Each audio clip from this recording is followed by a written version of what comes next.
10,112th meeting of the Security Council is called to order. The provisional agenda for the meeting is the situation in the Middle East. The agenda is adopted.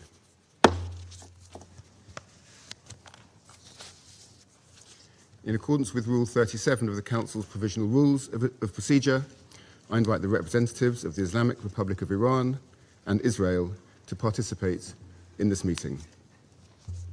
It is so decided.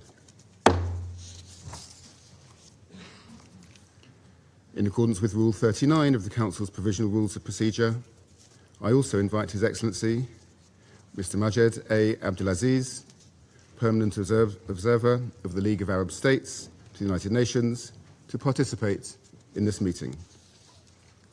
It is so decided. The Security Council will now begin its consideration of item 2 of the agenda. I warmly welcome the Secretary General, His Excellency, Mr. Antonio Guterres, and I give him the floor. Mr. President, Excellencies, ladies and gentlemen, I will speak directly to 3 areas today: the principles, the facts, and the way out. First, the principles. The UN Charter provides the foundation for the maintenance of international peace and security. Article 2 of the Charter clearly states, all members shall refrain in their international relations from the threat or use of force against the territorial integrity or political independence of any state. International law and international humanitarian law must always be respected. That is why, since this morning, I have condemned the massive military strikes by the United States and Israel against Iran. And I also condemned the subsequent attacks by Iran, violating the sovereignty and territorial integrity of Bahrain, Iraq, Jordan, Kuwait, Qatar, Saudi Arabia, and the United Arab Emirates. We are witnessing a grave threat to international peace and security. Military action carries the risk of igniting a chain of events that no one can control in the most volatile region of the world. Let me be clear, there is no viable alternative to the peaceful settlement of international disputes. Lasting peace can only be achieved through peaceful means, including genuine dialogue and negotiations. Mr. President, second, the facts. The situation on the ground is very fluid. There are many unconfirmed reports. Here is what we know. About 20 cities across Iran, including Tehran, Isfahan, Qom, Shahryar, and Tabriz, have reportedly been attacked. In Tehran, large explosions were reported in the district that includes the presidential palace and the compound of the supreme leader. Several high-ranking officials have reportedly been killed, including, according to Israeli sources, Iran's supreme leader Ali Khamenei, that I'm not in a position to confirm. Iran's airspace has been closed and the country is under a near-total internet blackout. The attacks have reportedly caused significant civilian casualties. According to Iranian media, an airstrike killed at least 85 people and injured many more at a girls' school in Minab, or Mogan province, and the school in Tehran was also reportedly hit, causing 2 deaths. Mr. President, military action is expanding rapidly across the region, creating an increasingly volatile and unpredictable situation and heightening the risk of miscalculation. According to Israeli sources, 89 people have been injured in Iran's subsequent strikes on Israel, and there were also impacts in the occupied West Bank.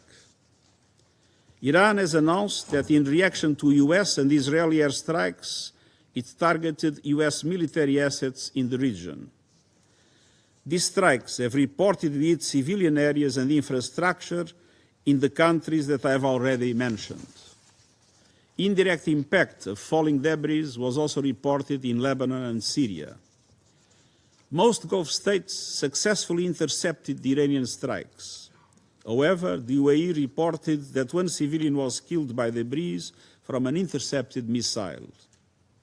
In Iraq, there are reports of drone and missile attacks from both sides. There are also reports that Iran is closing the Strait of Hormuz for international shipping. Mr. President, the US and Israel attacks occurred following the third round of indirect talks between the US and Iran, mediated by Oman. Preparations had been made for technical talks in Vienna next week, followed by a new round of political talks. I deeply regret that this opportunity of diplomacy has been squandered. Mr. President, third, the region and the world need a way out now. I call for de-escalation and an immediate cessation of hostilities. The alternative is a potential wider conflict with grave consequences for civilians and regional stability. I strongly urge all parties to return immediately to the negotiating table, notably on the Iran nuclear program. I note that the US President has reportedly talked with leaders of Saudi Arabia, Qatar, and the United Arab Emirates. Iran's foreign minister has reportedly spoken to his counterparts in GCC countries and Iraq, and everything must be done to prevent a further escalation. To this end, I call on all member states to strictly uphold their obligations under international law, including the UN Charter, to respect and protect civilians in accordance with international humanitarian law, and to ensure nuclear safety. Let us act responsibly and together to pull the region and our world back from the brink. Thank you. I thank the Secretary-General for his briefing. I now give the floor to those council members who wish to make statements. I give the floor to the representative of France. Thank you, Mr. President, and I'd like to thank the Secretary-General of the United Nations, His Excellency Mr. Antonio Guterres, for his comprehensive, enlightening briefing. I'd also like to thank the Presidency of the Council for having convened this meeting at such short notice. The President of the French Republic, Monsieur Emmanuel Macron, asked that the Council immediately deal with this issue given the seriousness of the moment. Mr. President, this region needs peace. And in order to do this, we need Iran to respect its international obligations. We are very concerned at the launch of this new war between the United States, Israel, and Iran. The escalation underway is dangerous for everyone, and it must cease immediately. Faithful to principles and attachment to the United Nations, France calls for de-escalation, and we would recall that respect for international law is the condition for stability and long-term security in the region and throughout the world.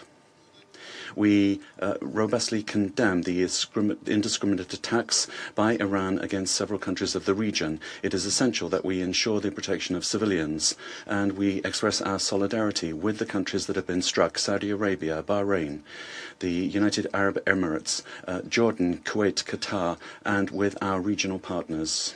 And we are ready to deploy the means necessary to protect them if they so request. We will take all measures necessary to ensure the security of our citizens in the Middle East. Mr. President, the events today come in the context of the ongoing pursuit by Iran of its nuclear program that is destabilizing and is contrary to the general guarantees system and resolutions of this Council. For years now, despite the diplomatic efforts deployed by France with our partners, Iran has not taken the opportunity to conclude an agreement with regard to a peaceful settlement with regard to its nuclear program. In parallel, Iran has reduced its cooperation with the International Atomic Energy Agency, which for a long time now has not been able to guarantee the peaceful nature of the Iranian nuclear problem. For many months now, the agency has not had access to the most sensitive sites of the Iranian program. Transparency has still not been provided with regard to the Iranian stock of highly enriched at 6% uranium, which represents an amount which is potentially enough to produce around 10 explosive nuclear warheads. The situation is such and so serious that last August we launched the procedure to re-establish the Security Council sanctions in response to the clear non-respect by Iran of its commitments. Over and above its nuclear program, it's also the ballistic program and the regional actions taken by Iran that continue to constitute sources of major destabilization. Iran is continuing also a policy of systematic destabilization in countries of the region through the support that it provides to its regional allies, be that Hamas, Hezbollah in Lebanon, the Houthis in Yemen, or previously the regime of Bashar al-Assad in Syria.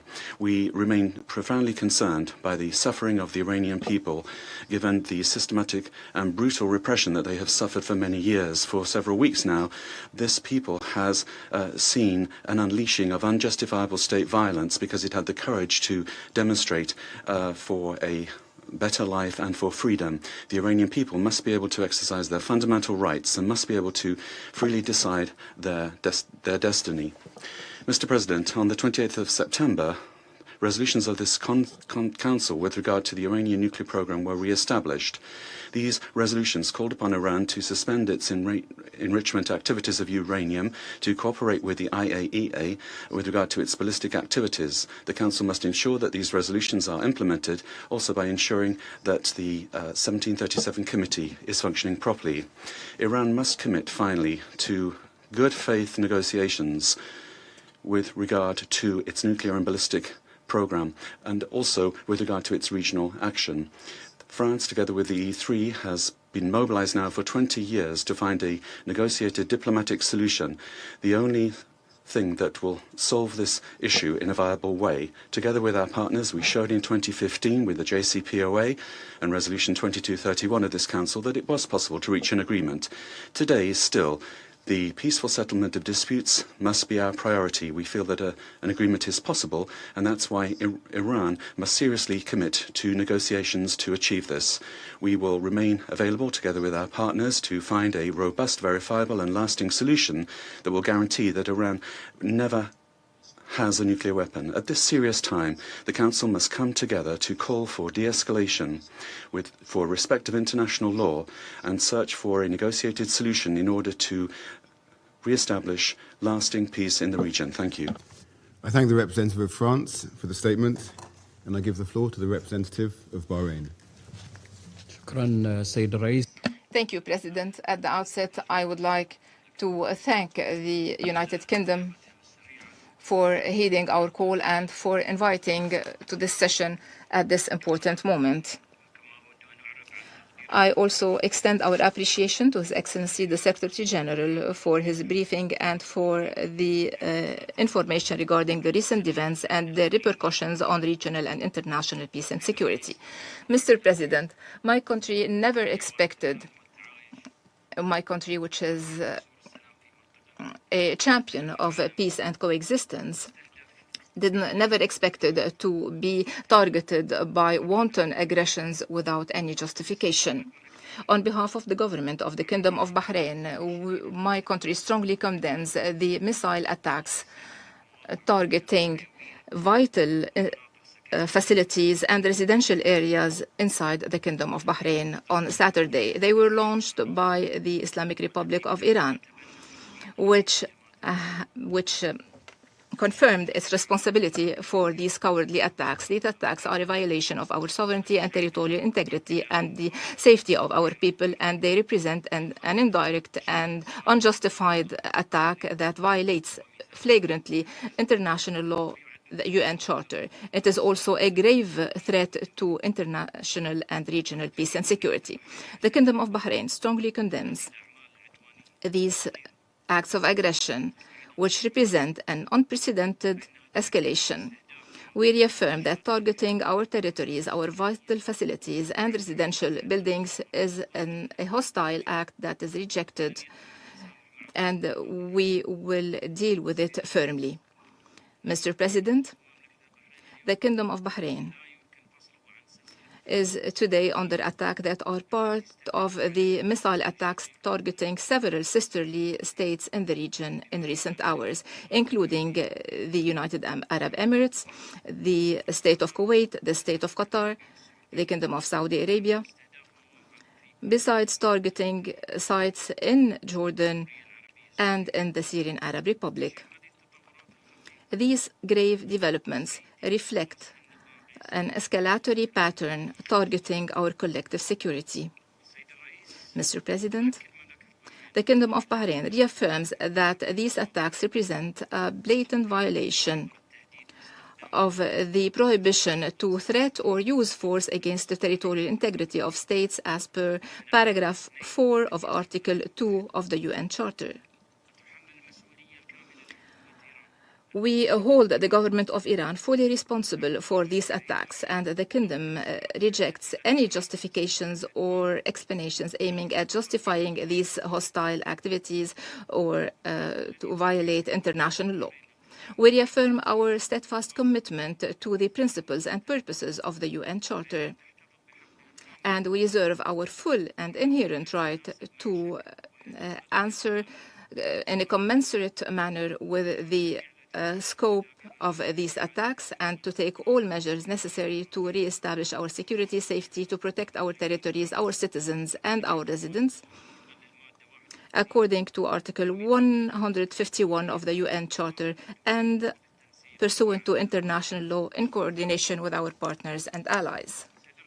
Mr. President, the Kingdom of Bahrain calls upon the Security Council to shoulder its responsibilities in confronting these grave violations and to adopting a firm position to end these hostilities, to condemn them and prevent their recurrence in a way that guarantees regional and international peace and security. Allow me now to deliver this statement on behalf of the GCC countries, the United Arab Emirates, the Kingdom of Saudi Arabia, the Sultanate of Oman, the State of Qatar, the State of Kuwait, and my country, the Kingdom of Bahrain, as well as on behalf of the Kingdom of Jordan and the Syrian Arab Republic. At the outset, and on behalf of the GCC countries, Jordan and Syria, I would like to thank you, Mr. President, for convening this session, and I thank the Secretary General for his briefing. And as stated in the letter addressed to the Presidency today, several missile attacks launched by Iran targeted the United Arab Emirates, the Kingdom of Saudi Arabia, the Sultanate of Oman, the State of Qatar, the State of Kuwait, and my country, the Kingdom of Bahrain, as well as the Hashemite Kingdom of Jordan and the Syrian Arab Republic, in a blatant violation of the sovereignty of these states and territorial integrity, and in a violation of their safety and in violation of principles of international law and the UN Charter. This represents a rejected escalation that threatens the security and stability of the region. These Iranian wanton and irresponsible actions also caused the injury of several residents and nationals in these countries and killed one civilian at least.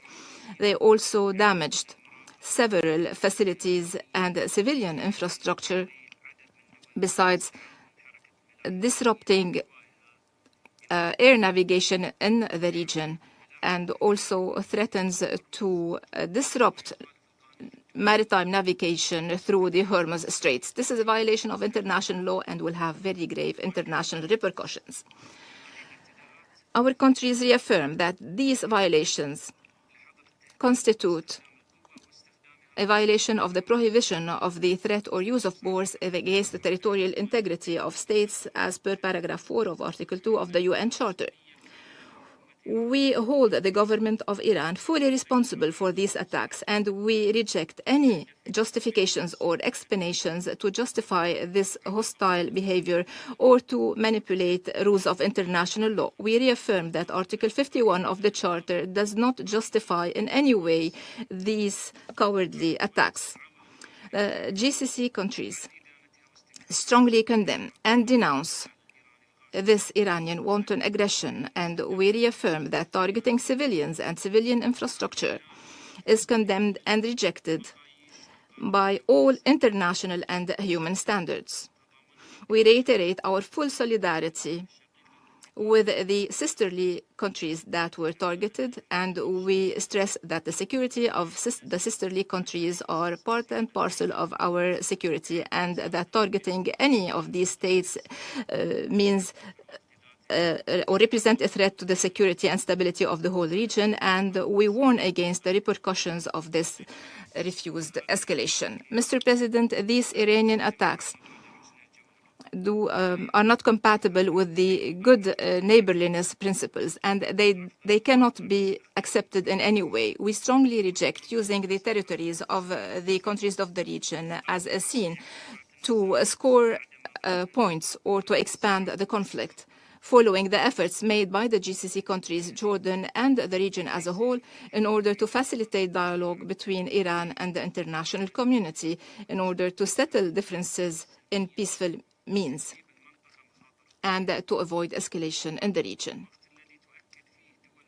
While the GCC countries reaffirm that their steadfast commitment to the purposes and principles of the UN Charter, they reserve their full and inherent right to self-defense pursuant to Article 51 of the UN Charter, and reserve the right to retaliate against this brutal attack in a compensate manner and in line with international law.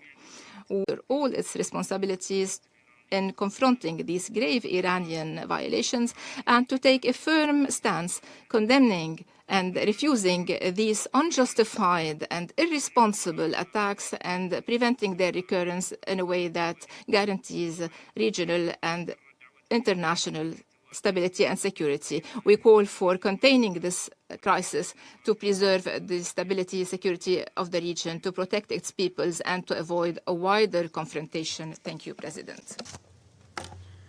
I thank the representative of Bahrain for the statement, and now give the floor to the representative of the Russian Federation.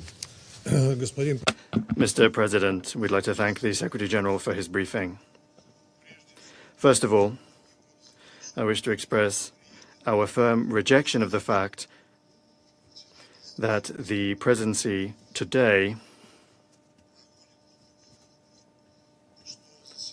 the meeting today is taking place under the agenda item, the situation in the Middle East. We wish to recall that Russia and China requested that it be held under the agenda item, threats to international peace and security. That request was also contained in the relevant letter of the Iranian colleagues. The aggression that Iran has been subjected to today threatens to lead to escalation in an already escalated region, and it could go far beyond its borders.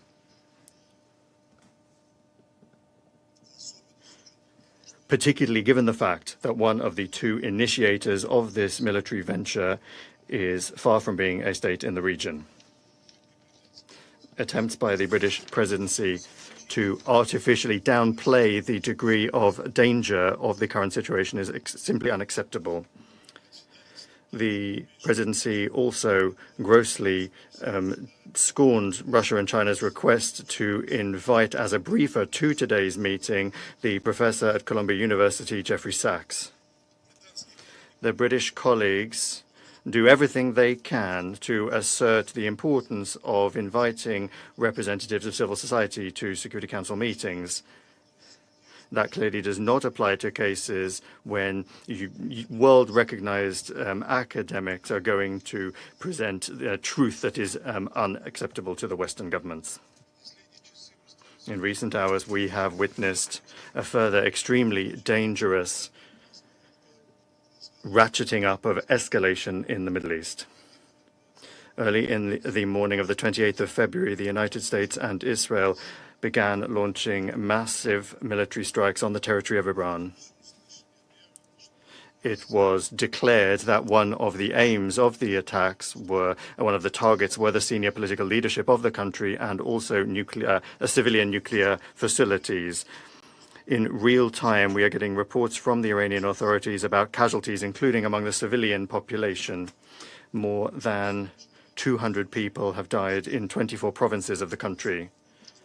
We were particularly aggrieved to learn of the strike on a girls' school in Minab, where it is reported that 85 children were killed.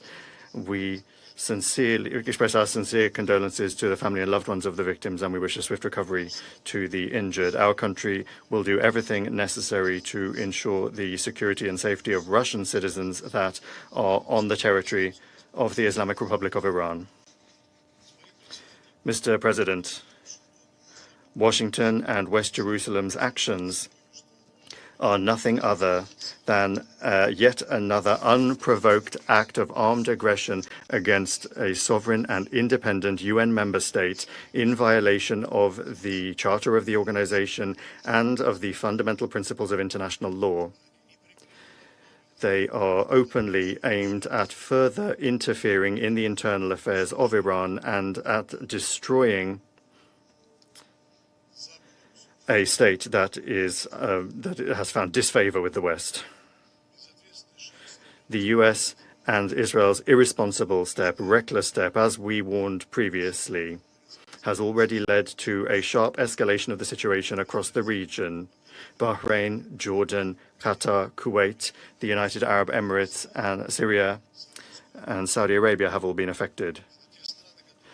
And those countries that have repeatedly said to their American partners that they don't need this escalation in the Middle East. Moreover, the US and Israel military operation has been a betrayal of diplomacy. These countries once again are bringing to bear military force against Iran at the very height of negotiations, just as they did in June 2025. Just the day before yesterday, on the 26th of February in Geneva, there was the latest round of US-Iranian contacts with the facilitation of Oman. The Minister of Foreign Affairs of Iran, Abbas Araghchi, noted that an understanding and agreement had been reached to continue the dialogue. For our part, we underscore that the Russian side has repeatedly received signals that the Israelis have no interest in a military confrontation with Iran.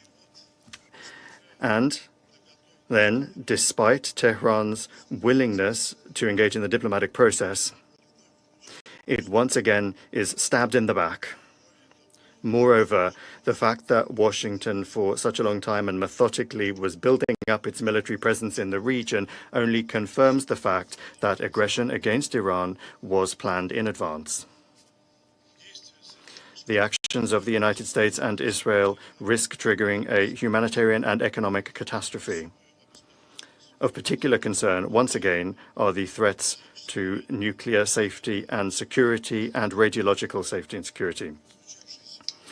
The statements today from the President of the United States, Donald Trump, to the effect that this operation was aimed at preventing Iran from acquiring a nuclear weapon are not justified.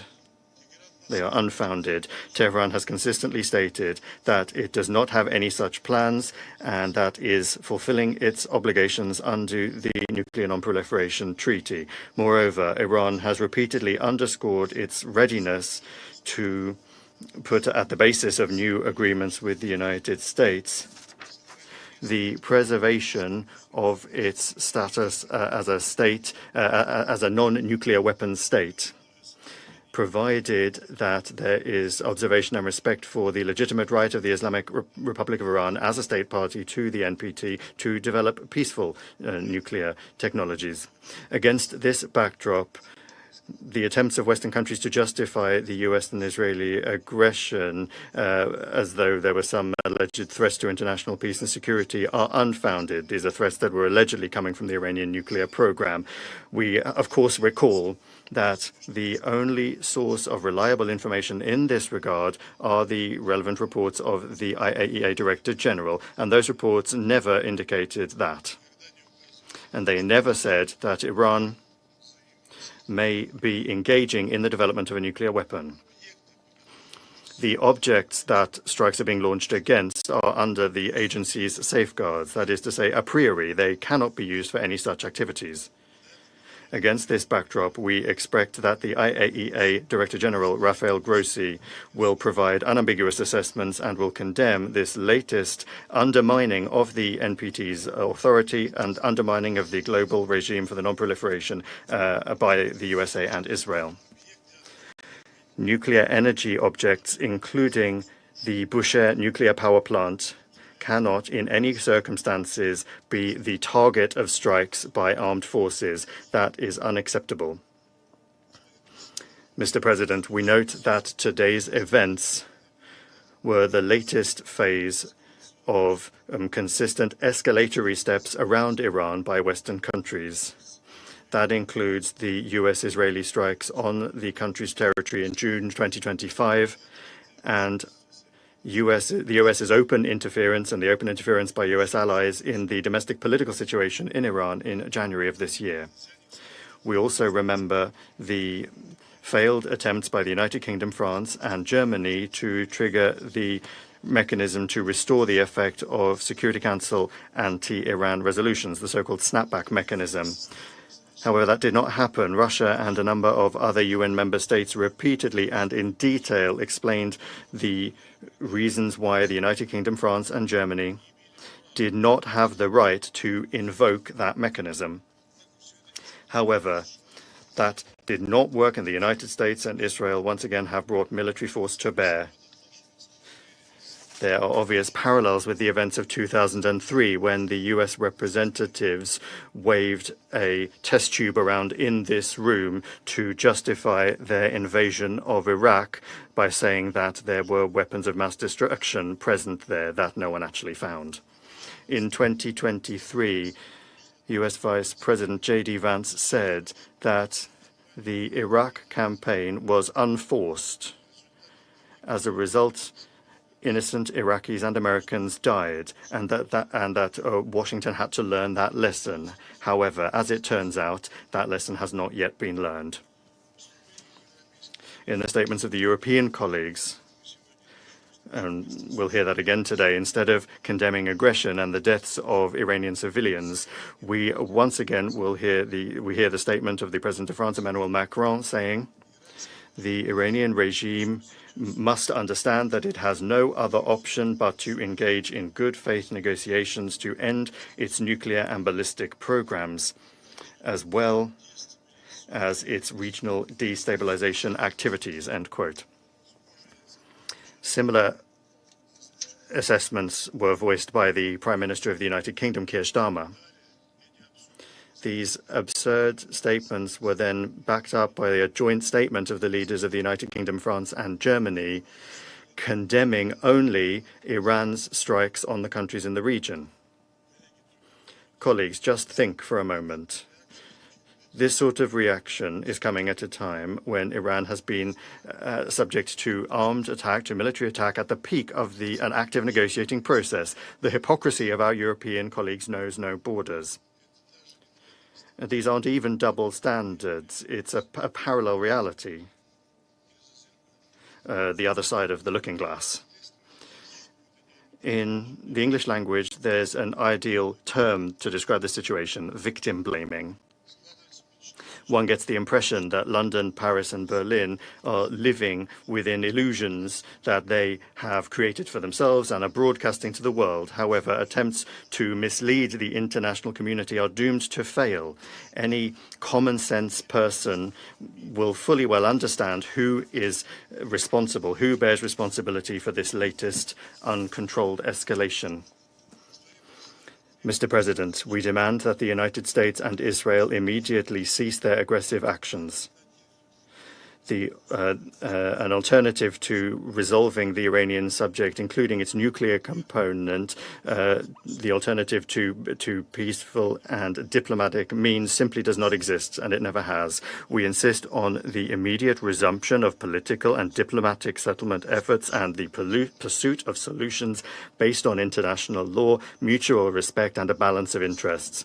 Russia unchangingly stands ready to provide all necessary assistance for that work. Thank you. I thank the representative of the Russian Federation for the statement, and I give the floor to the representative of China. Thank you, President. I thank Secretary General Guterres for his briefing and support his call for de-escalation and return to diplomatic negotiations. Today, the United States and Israel brazenly launched military strikes against targets inside Iran, causing a sudden escalation of regional tensions. China is deeply concerned about this development. China consistently advocates that all parties should abide by the purposes and principles of the UN Charter and opposes and condemns the use or threat of force in international relations. China stresses that the sovereignty, security, and territorial integrity of Iran and other regional countries must be respected. China is deeply saddened by the large number of civilian casualties caused by the conflict. At all times, the red line for protecting civilians in armed conflict must not be crossed, and the indiscriminate use of force is unacceptable. China calls on all parties to fulfill their obligations under international law, including international humanitarian law, effectively ensure the safety of civilians and avoid attacks on civilian facilities. The use of force is not the right way to settle international disputes. It only intensifies hatred and confrontation. The escalation and spillover of tensions in the Middle East serves no one's interests.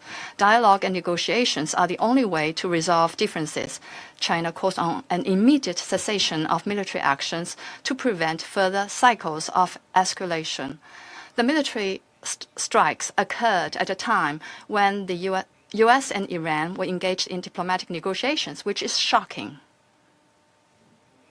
The parties concerned should demonstrate political sincerity, resume dialogue and negotiations as soon as possible, and return to the right track of a political solution. China stands ready to work with the international community to advance peace efforts and help restore peace and stability in the Middle East at an early date. I thank you, President. I thank the representative of China for the statement, and I give the floor to the representative of Colombia. Mr. President, I'd like to thank the United Kingdom in its capacity as President of the Security Council for the prompt convening of this emergency meeting at the request of several countries, including Colombia. We would also like to thank the Secretary General for the information shared, and we welcome the delegations participating at this meeting. Colombia is taking the floor guided by an essential conviction. The protection of human life must always be at the heart of international decisions, and we're also equally convinced that the United Nations Charter is binding.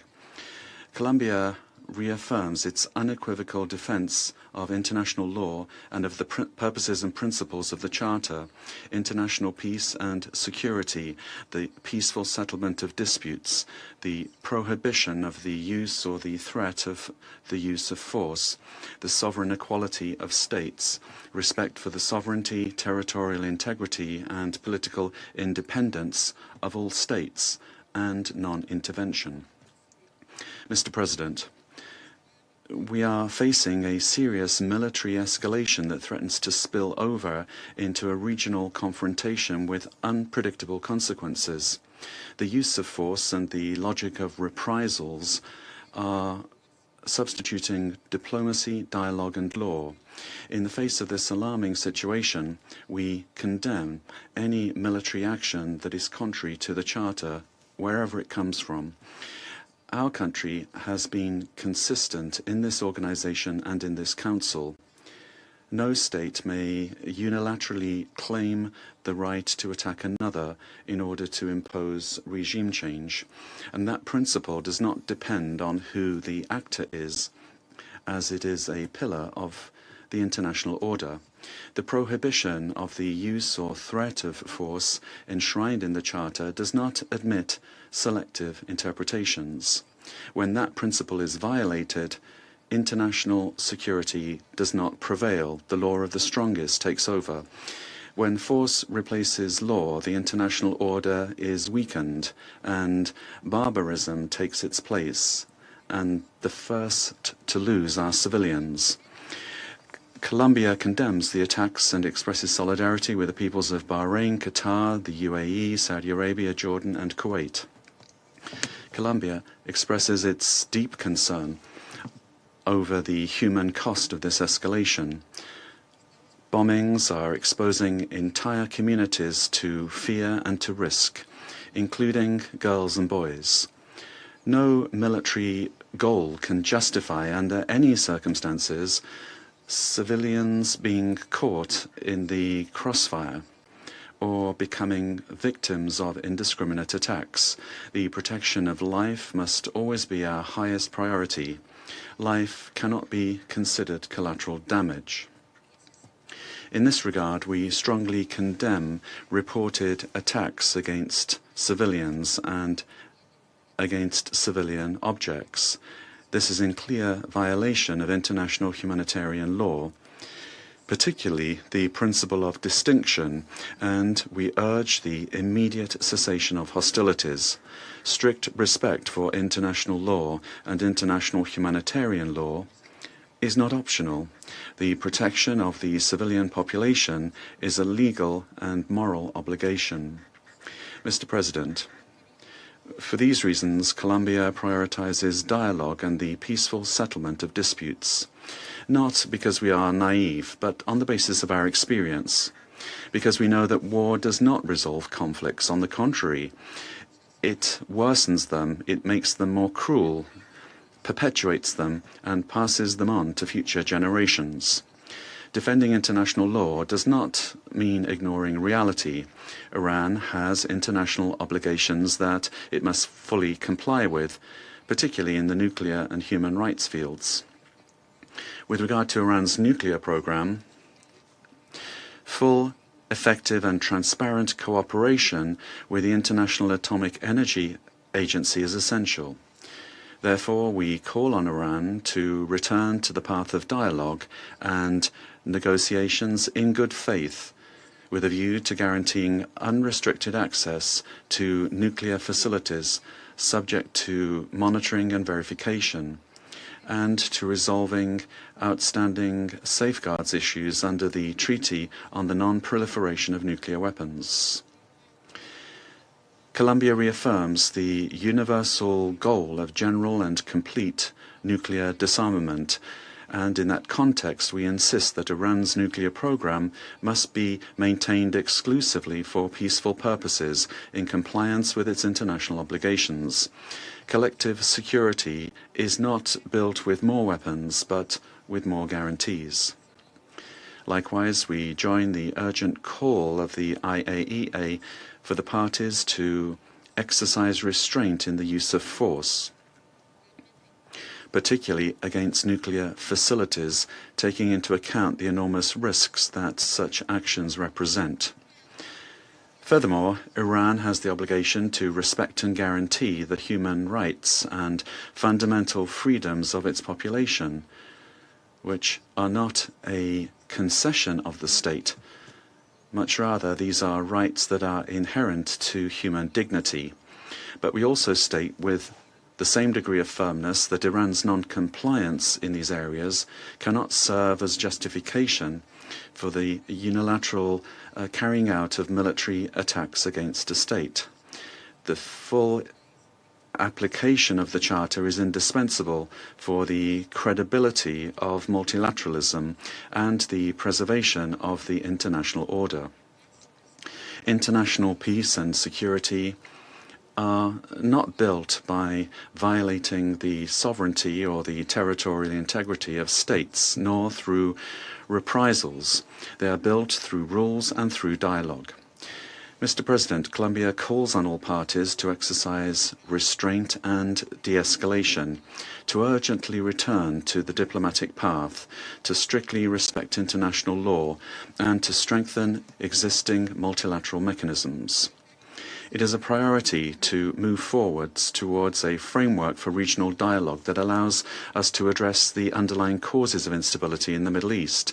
Therefore, we propose the convening of a peace conference for the region under the auspices of the United Nations in order to achieve sustainable political solutions. War is not a foregone conclusion. It is a political decision, but so is peace.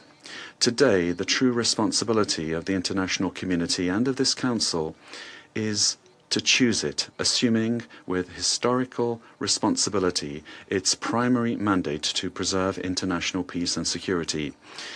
The United Nations organization cannot fall short of the gravity of this moment. It needs to choose to stop destruction before it becomes irreversible and make space for diplomacy before it is too late. Thank you very much.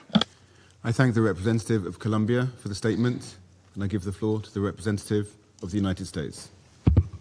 Thank you. Distinguished delegates, this is a moment in history that requires moral clarity, and President Trump has met the moment.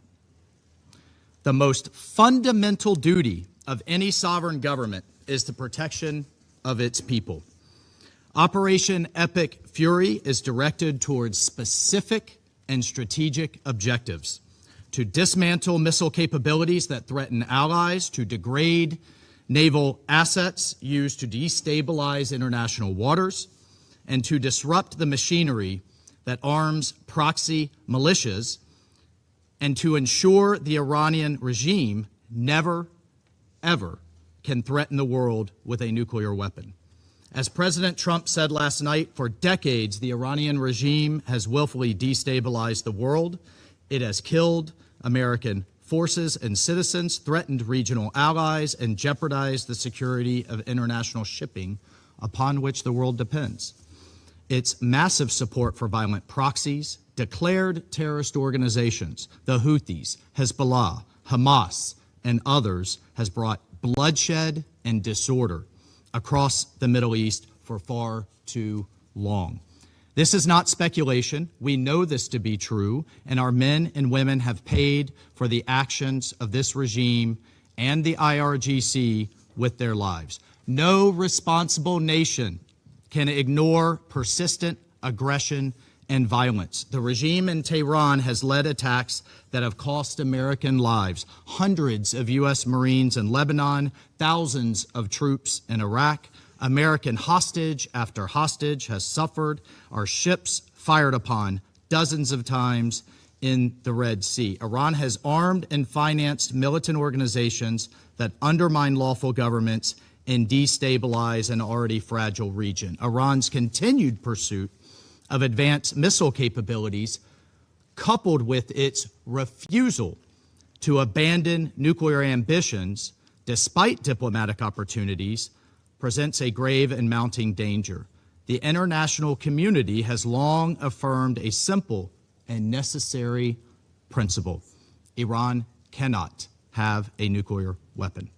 That principle is not a matter of politics, it's a matter of global security, and to that end, the United States is taking lawful actions.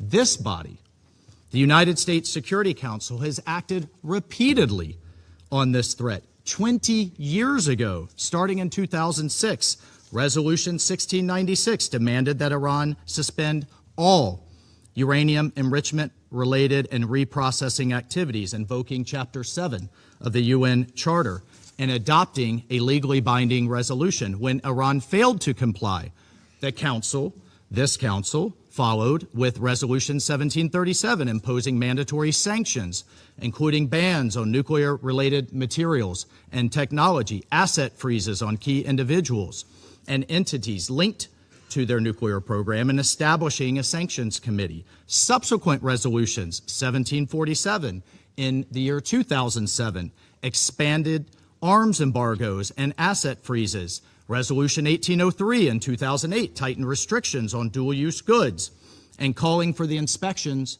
of Iranian cargo. Resolution 1835 in 2008 reaffirmed the need for full compliance. And Resolution 1927 in 2010, which was the most comprehensive, banning ballistic missile activities, tightening the conventional arms embargo, targeting the IRGC and shipping lines, and prohibiting new Iranian banking relationships, built a robust multilateral framework to curb Iran's nuclear and missile pursuits. These measures, again, adopted under Chapter 7, represented the world's collective judgment that Iran's actions posed a threat to international peace and security. And despite numerous opportunities for an alternative path, Iran remained defiant.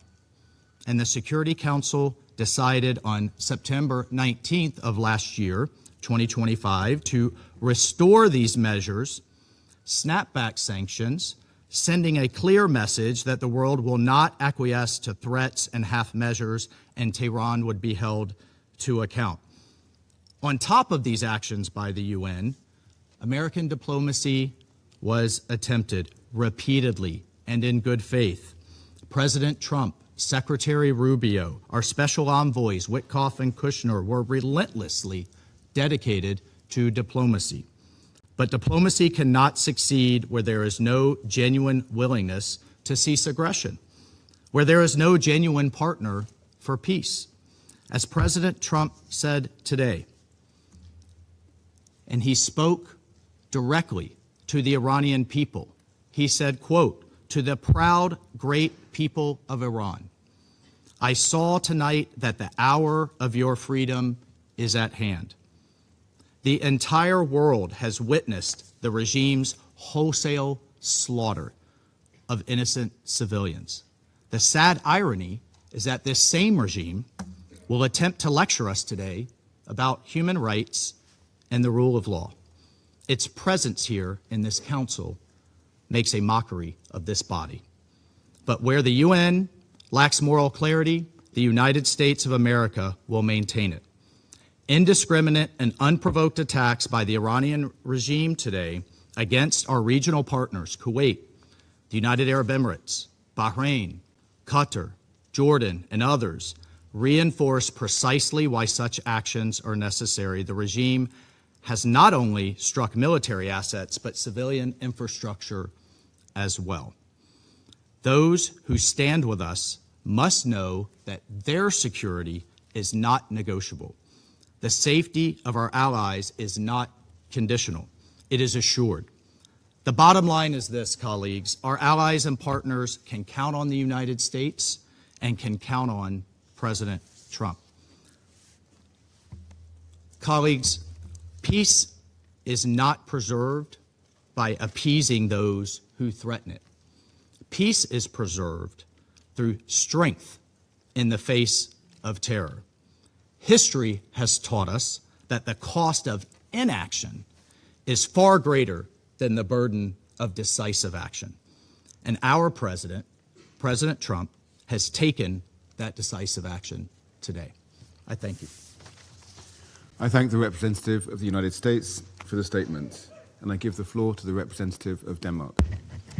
Thank you, Mr. President, and thank you to the UK Presidency for convening the Council for this urgent meeting following the latest developments in the Middle East. I also wish to thank the Secretary General for his statement. Today's developments are deeply concerning and pose the risk of further destabilizing an already volatile situation at a time of heightened tensions in the Middle East. Mr. President, let me reiterate our deep concern over Iran's unacceptable behavior related to its nuclear program, its ballistic missiles, its destabilizing activities in the region and beyond, and its violent crackdown and repression against its own people. As a consequence, the European Union, with Denmark's active support, has adopted strong sanctions against Iran, just like we have always been promoting diplomatic efforts to address the nuclear and ballistic missile programs through a negotiated solution.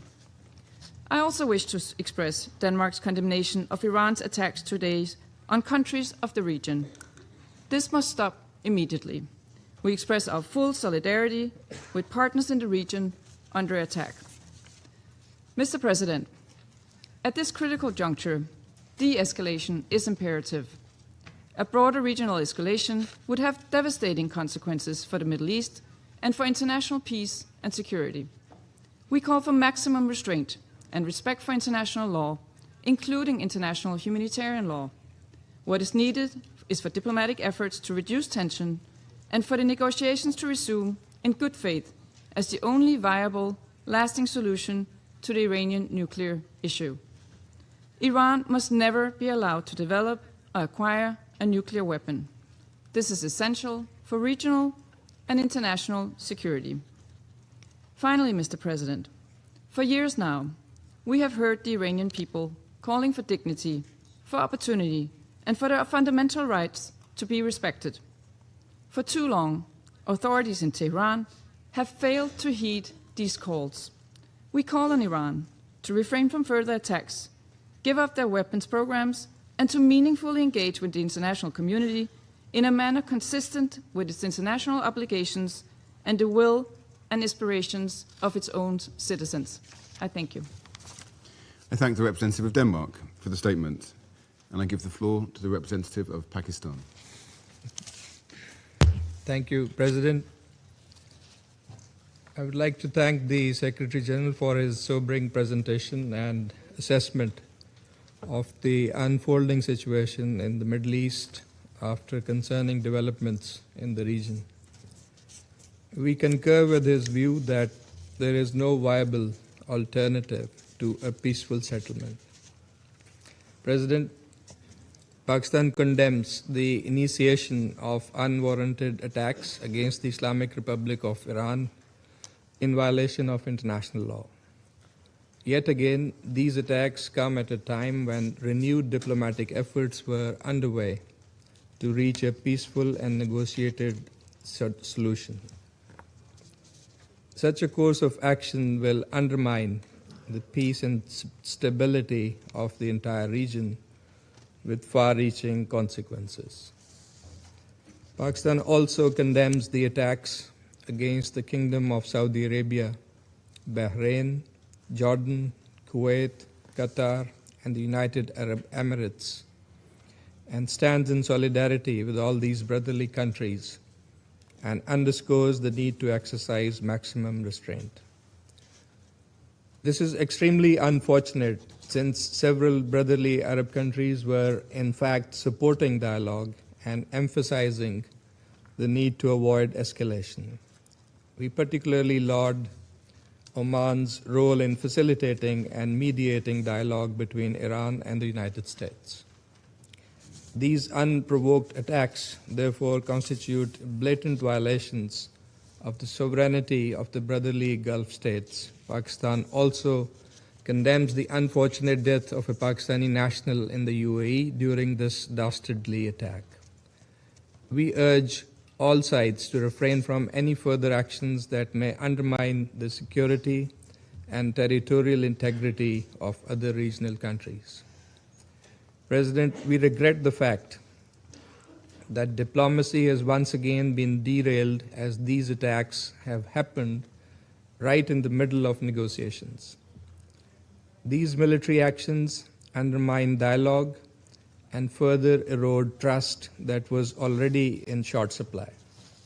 We offer our condolences and sympathies to civilians caught in the middle of these violent acts. Our thoughts go out to the school children in Iran and many civilians elsewhere, and the family of the Pakistani national who was killed during attacks on the United Arab Emirates earlier today.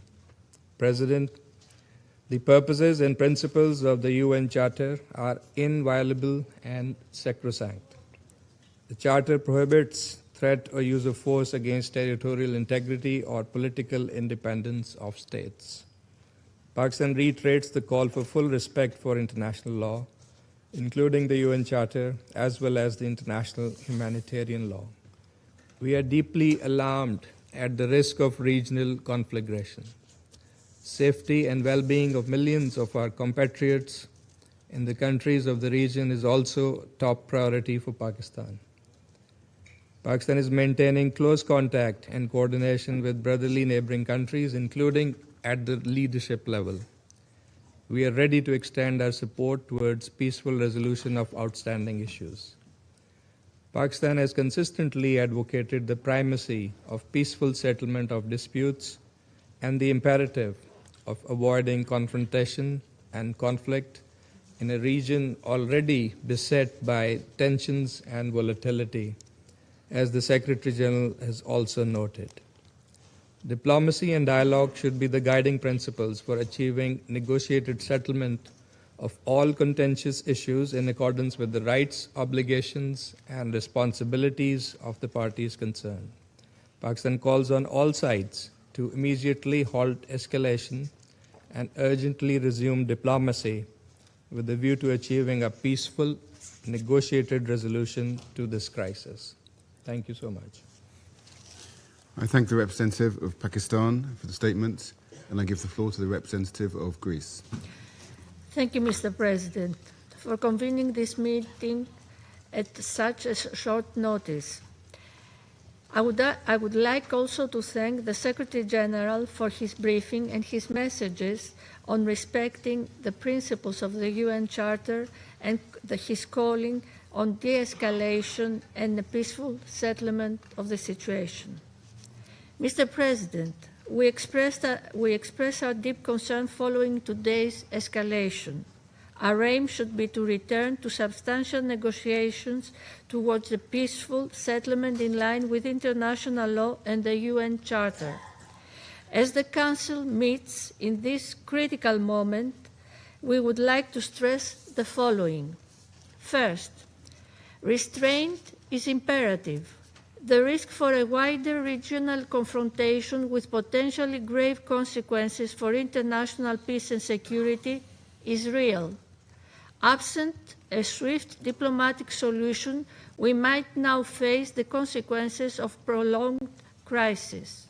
All parties must therefore exercise restraint, prevent a further spiral of violence, and work urgently to reopen credible channels of dialogue.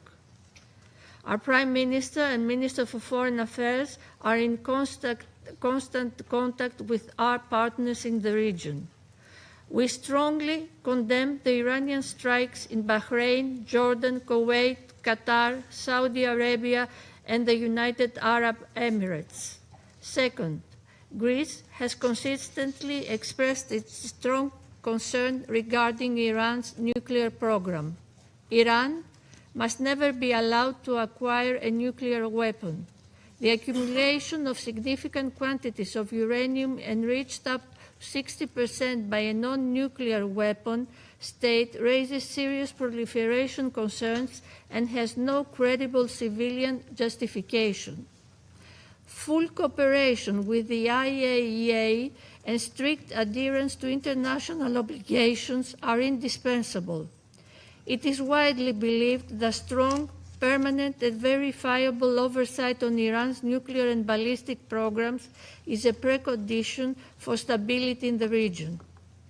Diplomacy, grounded in verification and transparency, remains the only sustainable path forward.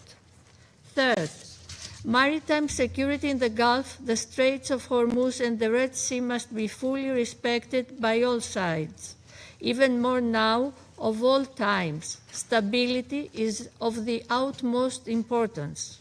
We urge Iran and its allies in the region to refrain from any retaliatory action that could endanger freedom of navigation, threaten commercial shipping, or further destabilize global energy and trade flows, constituting a blatant violation of the international law of the sea as reflected in UNCLOS. Fourth, the protection of civilians and respect for international law must remain absolute priorities. Adherence by all member states to the UN Charter, international humanitarian law, and human rights law becomes even more critical. Civilians must not bear the cost of military escalation. The humanitarian consequences of further confrontation could be severe. In closing, Mr. President, the stakes for regional and global peace are exceptionally high. We urge Iran to immediately engage in meaningful and good faith negotiations with a view to achieving a durable, negotiated solution. Dialogue and diplomatic engagement aimed at restoring stability and providing credible security assurances for all concerned must prevail. Failure is not an option. I thank you.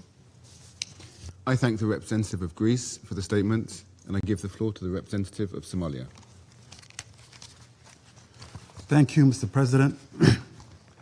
I have the honor to deliver this statement on behalf of the A3 members of the Security Council, namely the Democratic Republic of the Congo, Liberia, and my own country, Somalia. We thank the Presidency for promptly convening this emergency meeting on the situation in the Middle East. The A3 thanks the Secretary General for his thorough update on this worrying and rapidly evolving development in the Middle East and its implications on international peace and security.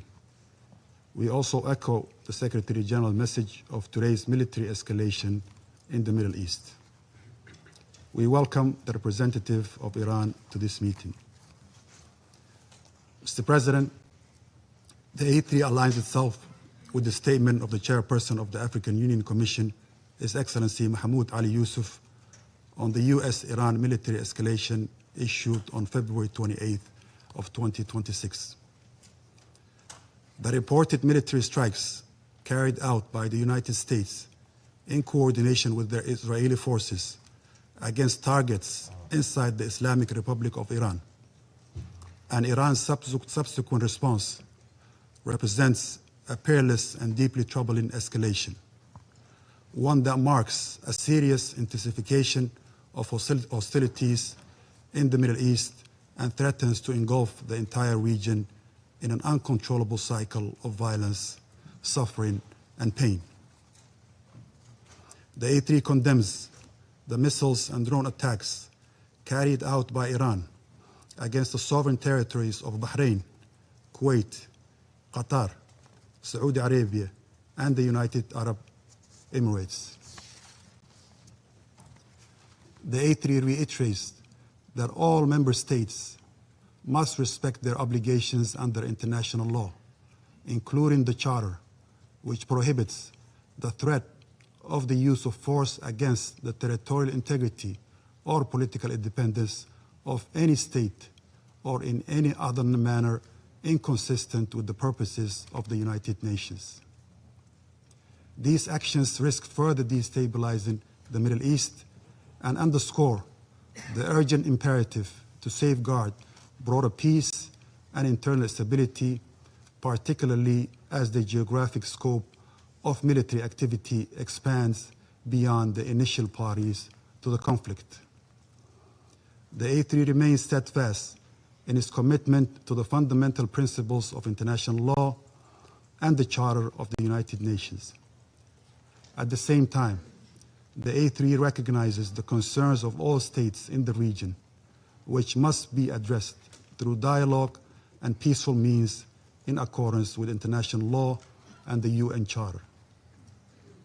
We believe that all member states share a responsibility to act in accordance with these commitments, and that these are essential foundations for international cooperation and peaceful coexistence. Mr. President, the A3 calls for restraint, urgent de-escalation, and sustained dialogue. All parties must act fully in accordance with international law and the United Nations Charter to safeguard international peace and security. Our position underscores the importance of dialogue, the peaceful settlement of disputes, and respect of international law. It's important for all parties to exercise restraint and responsibility, uphold international law, and avoid any actions that could escalate tensions or threaten regional peace and stability. The A3 stresses that the spillover effects of these hostilities imperil countless lives and threaten to deepen existing crises. The A3 expresses its solidarity with the people of the region and reiterates that the African Union's commitment to peace, stability, and mutual respect among nations and regions. Mr. President, in this regard, the A3 urges all parties to prioritize diplomatic engagements, including the ongoing international mediation efforts facilitated by the Sultanate of Oman to prevent further deterioration and uphold international rules-based order. At this critical juncture, the A3 calls for the swift return to the path of negotiations as the only viable means to reach a sustainable agreement regarding the Iranian nuclear program. Sustainable peace can only be achieved through diplomacy, not through force.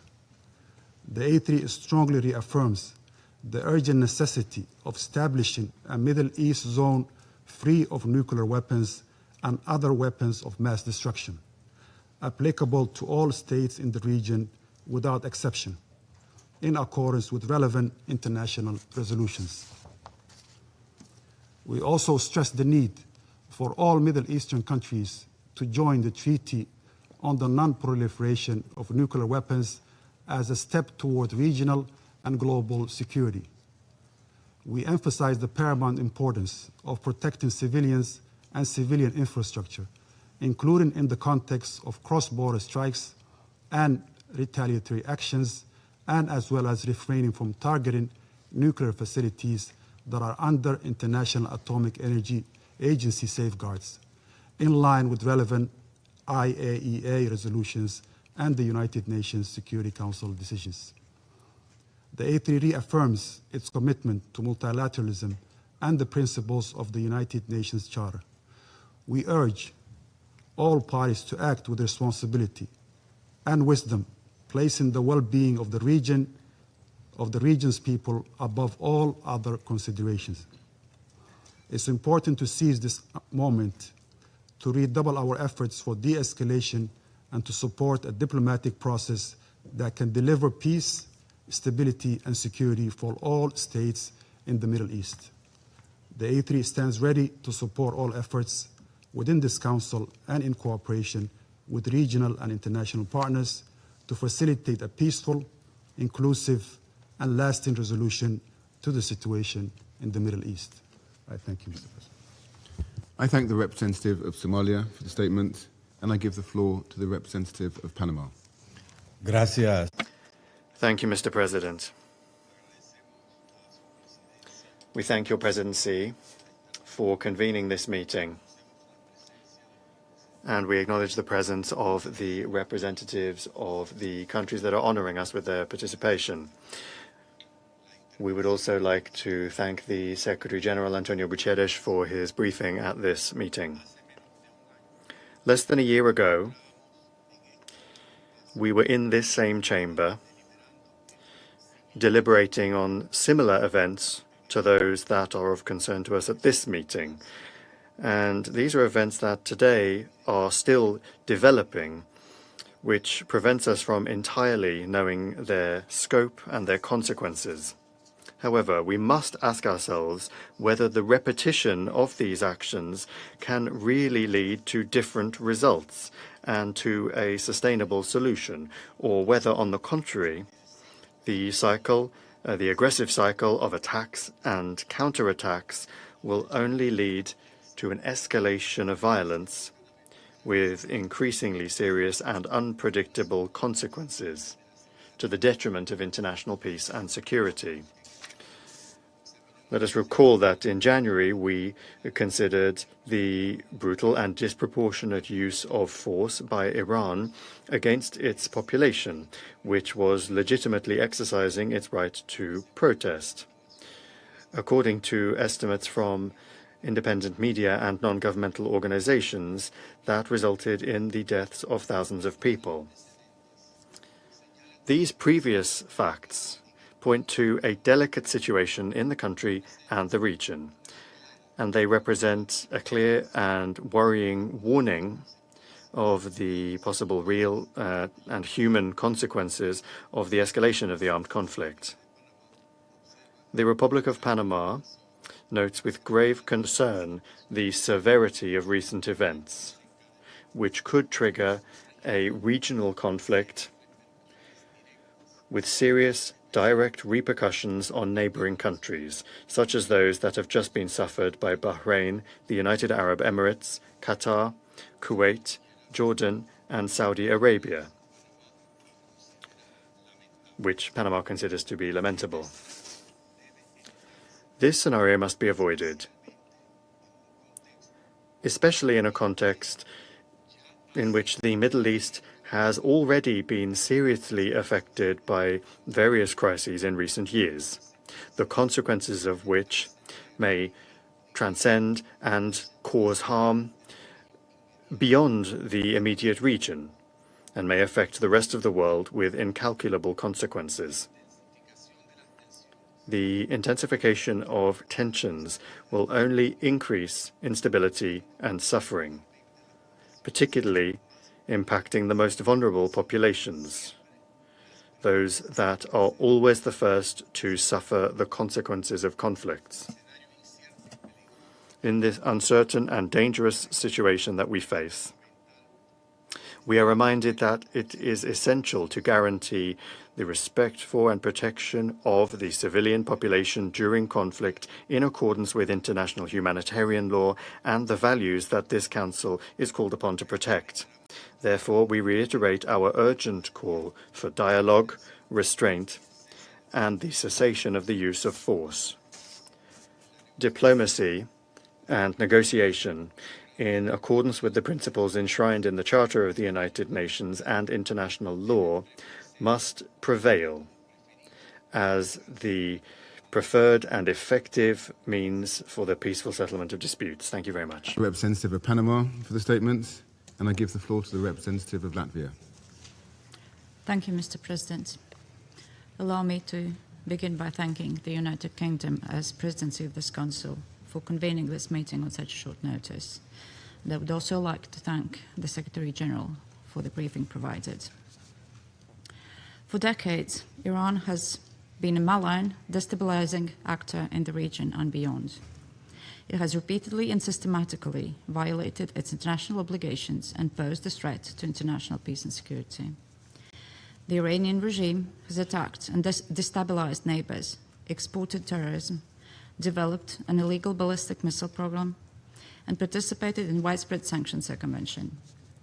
Iran has violated UN Security Council resolutions 1696, 1737, 1747, 1803, 1835, 1929, and this aggressive behavior is consistent. It spans decades. While international law must be respected at all times, the Iranian regime has continuously ignored its responsibilities and binding commitments under the JCPOA and the NPT. The regime has openly maintained its illegal nuclear program, despite repeated and genuine diplomatic engagement from the European Union, the UK, and the US. The IAEA Board of Governors has confirmed over the last 8 months that Iran is failing to engage and to grant monitors access to installations. And this is unacceptable. Iran must cease its illegal nuclear program, comply with its international obligations, and return to the negotiating table. For decades, Iran has maintained terror as its modus operandi. Iran has supported, armed, financed, and trained terrorist groups such as Hamas, Hezbollah, and the Houthis. It has enabled and emboldened attacks against countries near and afar. It has caused the death of thousands of civilians. It has promoted radicalization and the spread of terrorism, and undermined global energy and maritime security. Beyond the Middle East, Iran has directly supported Russia's war of aggression in Ukraine. More than 50,000 of the same Iranian Shahed drones, now striking numerous countries in the Middle East, have been transferred by Iran to Russia. Iranian weapons, Iranian technology have contributed to killing thousands of innocent Ukrainians, and like Russia in Ukraine, Iran is now bringing terror to innocent civilians in the Gulf countries. Latvia stands with the brave people of Iran, brave people that have endured so much, decades of brutality and repression. Recently, this Council met to address the atrocities perpetrated by the Islamic regime against its own people in the streets of Iran. Latvia and the European Union have already imposed sanctions against the IRGC. The Iranian people must be able to determine their own future, free from violence and repression. Mr. President, Latvia joins the call for an immediate cessation of hostilities and urgent de-escalation. We call on all sides to protect civilians and avoid further escalation. Latvia condemns the unprovoked Iranian strikes against countries in the region, namely our fellow member of the Council, Bahrain, and Jordan, Kuwait, Qatar, Saudi Arabia, the United Arab Emirates. Strikes on these countries constitute a threat to regional and international peace and security, and we stand in solidarity with our partners. I thank you. I thank the representative of Latvia for the statement. I shall now make a statement in my capacity as the representative of the United Kingdom. I thank the Secretary-General for his briefing.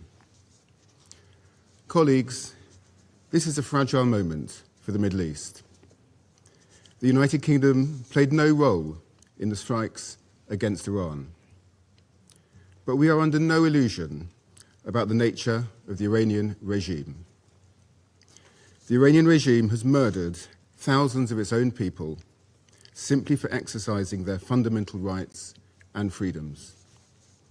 Iran has repeatedly ignored calls to find a durable and acceptable solution to the nuclear issue, while continuing to destabilize the region through its support to proxies and partners. We strongly condemn Iranian strikes across the region, including the attacks on a hotel in Dubai, the attack on Kuwait's civilian airport, and attacks on civilian targets in Bahrain. We extend our support and solidarity to all our partners, many of which are not parties to the conflict. Regional stability remains a priority. As my Prime Minister stated, UK forces are active and British planes are in the sky today as part of coordinated regional defensive operations to protect our people and regional partners, as the United Kingdom has done before and in line with international law.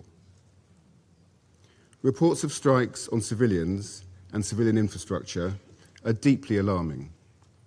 The protection of civilians and full respect for international law is critical. Iran must never be allowed to develop a nuclear weapon. That is why we, alongside our French and German partners, have continually supported efforts to reach a negotiated solution.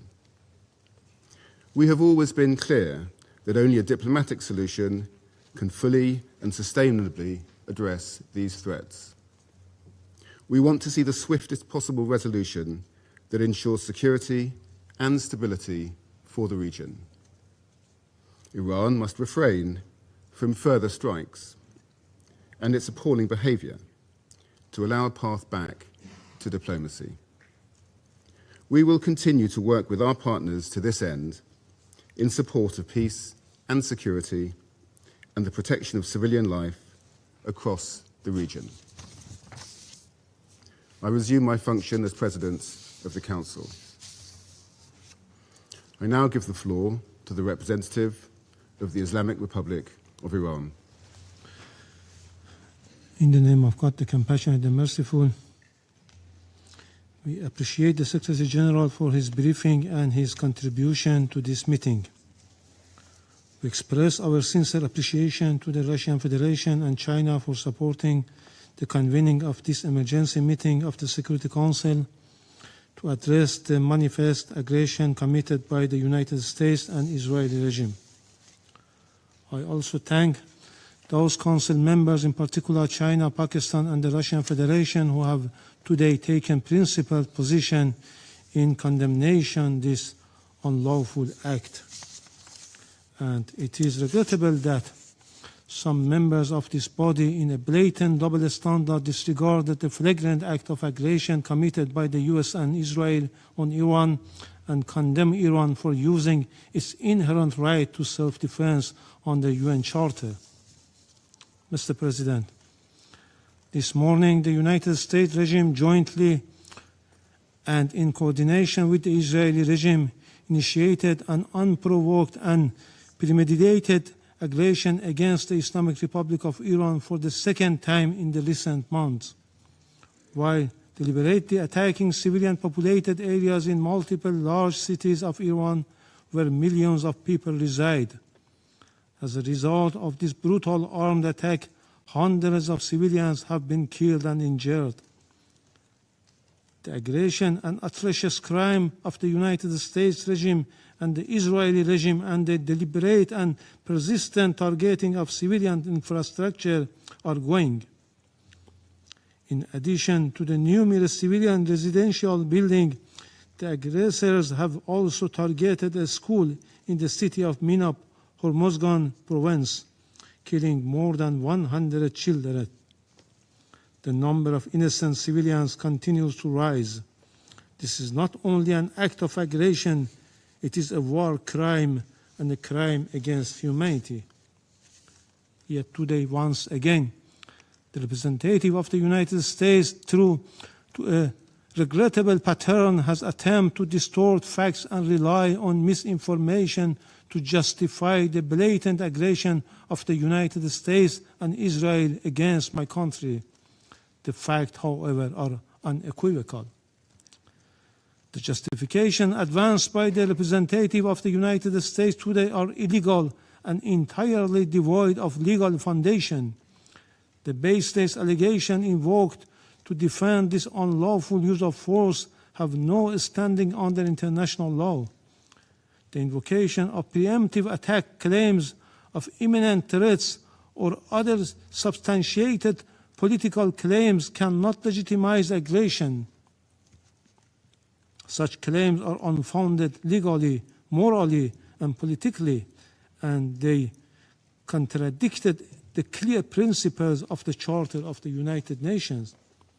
I also categorically reject the assertion made by the representative of France, the United Kingdom, and certain other Western members regarding Iran's peaceful nuclear program.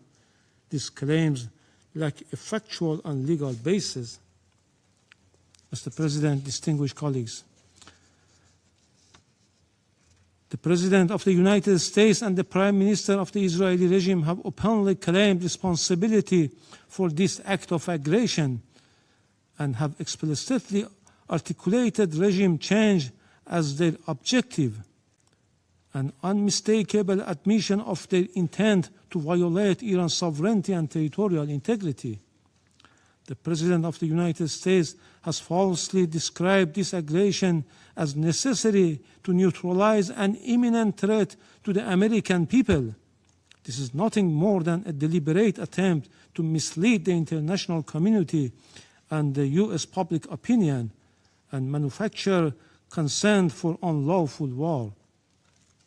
Similarly, the representative of the United States has cynically sought to mislead this Council, yet history provides ample documentation that the foreign policy of the United States has repeatedly relied on unlawful force, covert intervention, and political manipulation to alter the governments of other member states.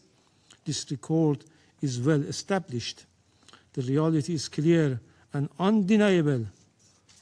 What is taking place today against my country by the United States and the terrorist regime of Israel is a blatant act of aggression, a full-fledged violation of international law. No justification, no accusation, no narrative of disinformation can legitimize or excuse this manifest crime and aggression. Mr. President, we have communicated on several occasions with this Council and the Secretary General about warmongering statements and interfering actions in the internal affairs of Iran by the President of the U.S. in a blatant violation of the UN Charter and international law, and called for the Council action. Regrettably, all were unanswered. The issue before the Council is straightforward: whether any member state may, including a permanent member of this Council, through the use of force, coercion, or aggression, determine the political future of another state or impose control over its affairs.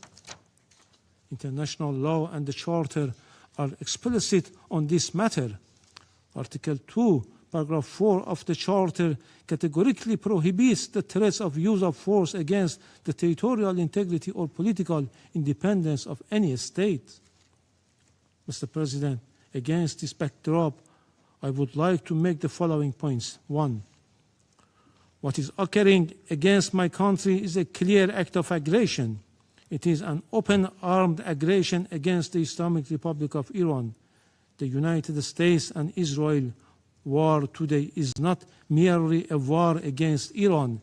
It is a war against the Charter of the United Nations, a war against international law, and a war against the international legal order upon which the United Nations and the Security Council have been built for over 8 decades. As the Charter affirms, the United Nations was established to save succeeding generations from a scourge of war. The Charter, adopted in 1945, is founded upon this fundamental principle. Members shall refrain from threat or use of force in international relations. The sole exception is the inherent right of self-defense under Article 51, and only in the event of an armed attack. The military aggression carried out by the United States and Israel satisfies none of the criteria of lawful self-defense. Accordingly, the action of the United States and Israel constitute a manifest violation of Article 2, a peremptory norms and a fundamental principle of international law accepted by all member states. Neither the Charter nor international law recognize internal matters of states as justification for the use of force by other states. Were this otherwise, no international legal order could endure. The rule of law would be replaced by the rule of force. 2. In responding to aggression and large-scale war, the Islamic Republic of Iran is exercising its inherent and lawful right of self-defense under Article 51 of the Charter of the United Nations. The armed forces of the Islamic Republic of Iran are utilizing all the necessary defensive capabilities and means to confront this criminal aggression and deter the hostile acts. Consequently, all bases, facilities, and assets of the hostile forces in the region shall be regarded as legitimate military objective within the framework of Iran's lawful exercise of self-defense.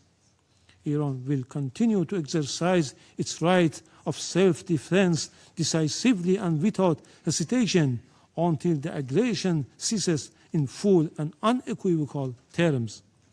3. Iran remains firmly committed to respecting the sovereignty and territorial integrity of its neighboring countries. Under no circumstances will we target the sovereignty, people, or interests of our neighboring countries in the Persian Gulf. Our legitimate response have been directed solely and exclusively at the bases and assets of the hostile government of the United States that operate beyond the control of the host states. Priority has been given to the targets that diminish the aggressor capability and capacity to continue its malign actions. We had previously and formally conveyed this warning to the Secretary General and the Security Council. 4. Despite continuous U.S. hostile policy, we were sincerely and seriously pursuing the path of diplomacy and dialogue to reach a just, fair, and sustainable agreement.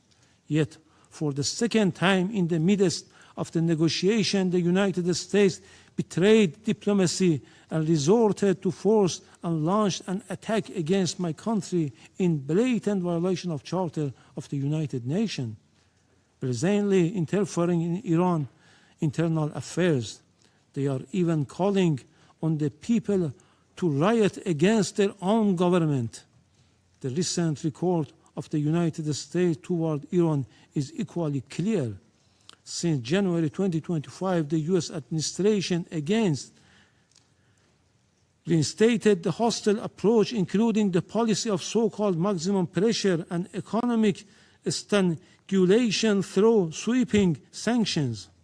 The General Assembly has repeatedly voted by overwhelming majorities against such unilateral coercive measures. The objective of these illegal measures has been transparent, unconditional surrender. despite repeated warning by Iran to the Secretary General and the Council regarding serious violation of the Charter by a permanent member, the Council has regrettably failed to discharge its primary responsibility, allowing the erosion of the rule of law in favor of the rule of force. 5. Just as the Israeli regime succeeded in dragging the United States into the quagmire of war with Iran, the United States in turn is deliberately seeking to expand the scope of the conflict by exploiting spaces in the Persian Gulf region. The hostile U.S. government dream of swallowing Iran and forcing the Islamic Republic of Iran into submission will never be realized. This war, before being a contest of military equipment and advanced technologies, is a battle of wills, and in that battle, the Islamic Republic of Iran will prevail. Furthermore, the Islamic Republic of Iran has repeatedly affirmed its commitment to diplomacy and negotiation. However, it will never submit to pressure, coercion, or force. Diplomacy has rules and principles. It cannot coexist with aggression. 6. The duty of Council members is to defend international law and specifically the Charter. They are not called upon to judge the political system of states, nor to determine whether military aggression or economic siege leads to freedom or domination. Expression of concerns and empty condemnation are not sufficient. The Council must act. Pursuant to Article 39 of the Charter, the Security Council must immediately determine the United States and Israeli regime have committed an act of aggression and demand the immediate cessation of its unlawful use of force, including any explicit or implicit threats against Iran, and require binding assurance of non-repetition. Affirm that the United States and Israeli regime bear full international responsibility for all materials and moral damage inflicted upon the infrastructure and facilities of the Islamic Republic of Iran and are obligated to provide full reparation. Let me conclude, Mr. President, with a simple and undeniable truth. Israel and the United States have attacked Iran. They have violated international law and the Charter of the United Nations. They must be held accountable. So long as this aggression continues, Iran will continue to exercise its inherent right of self-defense firmly, proportionately, and without hesitation until the aggression ends. The Security Council must act now and stop this act of aggression immediately. Silence is complicity in this crime. I thank you. I thank the representative of the Islamic Republic of Iran for the statement, and I give the floor to the representative of Israel. Mr. President, for 47 years, the Islamic regime in Iran has led crowds in chanting March bar Israel, March bar America. Mr. Iravani, do you want to translate these chants? Your leaders have been chanting it for years in public events, in your parliament. March bar Israel, March bar America. They mean death to Israel, death to America. Israeli and American flags were painted on roads so they could be trampled. Our flags were burned in public squares. This is not the anger of a radical fringe. It is state-sanctioned hatred. And while those March bar chants echoed, uranium was enriched, centrifuges span, missiles were built, facilities were buried deep underground. It was never just empty rhetoric. It was preparation for action. But today, Alongside our ally, the United States, we act to stop it. Israel stands before you today, having acted with the United States to confront and stop an existential threat before it became irreversible. The operation targets nuclear infrastructure, ballistic missile sites, the machinery of repression that fuels terror across our region. We did not act of impulse. We did not act of aggression.